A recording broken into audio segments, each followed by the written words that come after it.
The training in traditional martial arts work on several different levels at the same time, simultaneously. If I just take a reverse punch as an example, okay? So in basic training in the club, when we're practicing the basics, it's a nice long stance, nice coiled back leg, hand on the hip, the other hand stretched out. Nice big hip rotation to throw the body weight forward. That training works on several different levels. The first level is obviously a combat application. I'm hitting somebody. No, that's the first level. I'm training to actually hit somebody. The next level of training is teaching us body mechanics and body structures. Okay, the structures. So when I hit something, there's a straight line from those knuckles that strike, straight line all the way up to my shoulders. Okay, the mechanics, I'm throwing my body weight forward.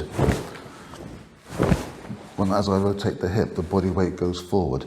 I'm coordinating my hand and my hip together. And I'm coordinating the hand and the hip with the breathing. I'm lowering my stance, so I'm nice and terra firma on the ground. I've got a good kind of root to the floor. So there's all these body mechanics and body structures that we're learning at the same time. Next level of training is self-awareness. So when I do a punch, for example, I know that my back foot is pointing more or less forward, maybe about 10 to 15 degrees. I know that this hand is tightly on the hip. I know that my spine is straight. I know that my backside is slightly tucked in. I know that my chin is slightly tucked in. I know that my shoulder is down and relaxed. I am aware of what my body is doing.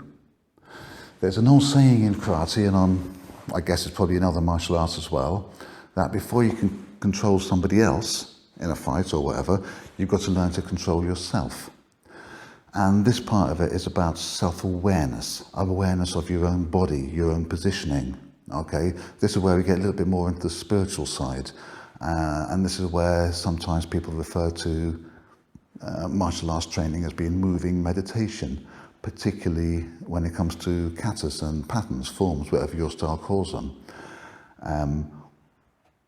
With meditation, it's about looking inwards, self-awareness.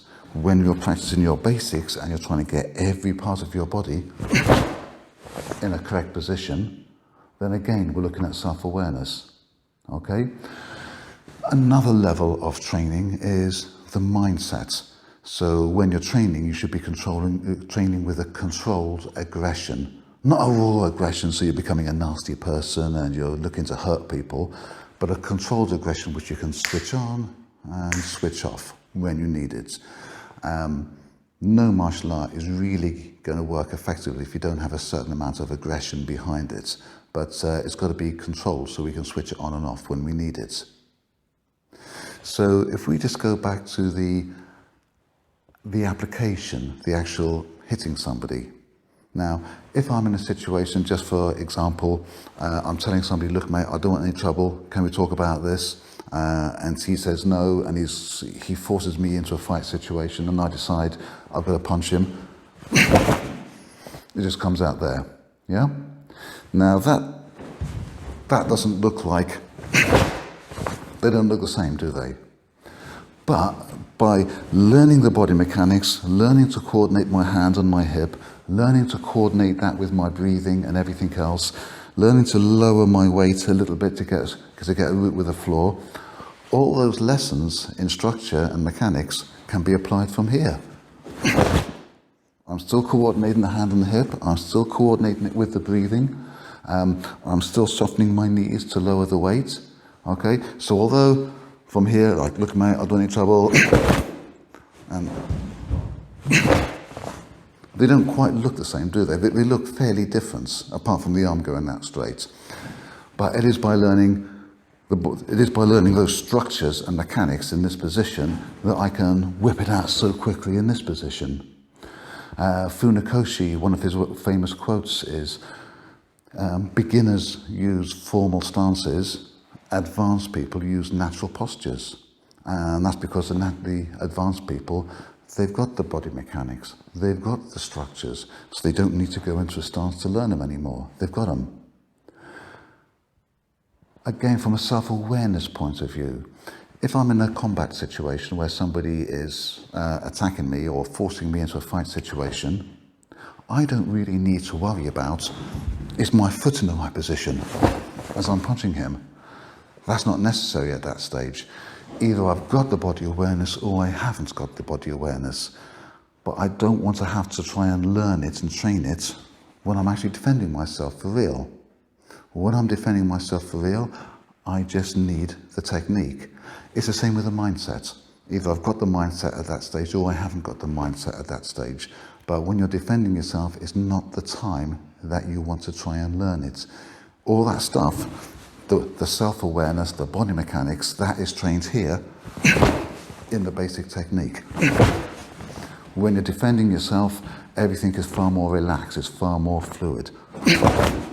Okay? I talk about if you're in a situation and you decide you need to hit the person, we'll be talking about legal aspects later. Okay? I know some people won't like the idea of like, oh, you're hitting somebody first. We'll talk about the legal aspects in a later module. Okay, we'll also talk about lining somebody up so you can hit them without them realizing that they are being lined up, and again, legal implications of doing that.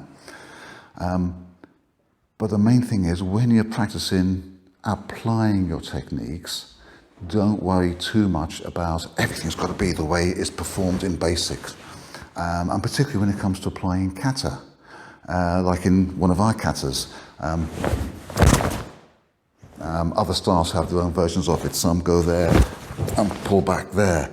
There are different versions of it, but that movement is quite common in a lot of karate styles and a lot of taekwondo styles. And people, when they're practicing the application, they actually think they've got to go into a stance like that. Well, no, you don't. When you're practicing your kata in a stance like that, again, you're practicing your body mechanics and your structures. You're practicing your self-awareness. You're building up that mindset. It doesn't mean you actually apply the techniques in a formal stance with everything, bolt upright and, When you're applying it, you've got to learn to relax and let a lot of these things go, okay? Because by then the body structures and the body mechanics will kick in for themselves without you having to be in a formal stance, without you having to be in a formal position, okay? Kata is often called formal training, and it is that, it's the formal side of it. When you're defending yourself, you've got to relax and let everything flow a lot more, okay? We'll be looking at kata applications later on in a later module, and we'll also be looking at different ways to apply just your primary basic techniques later on in this module, so you can see what I mean at that stage. Thank you.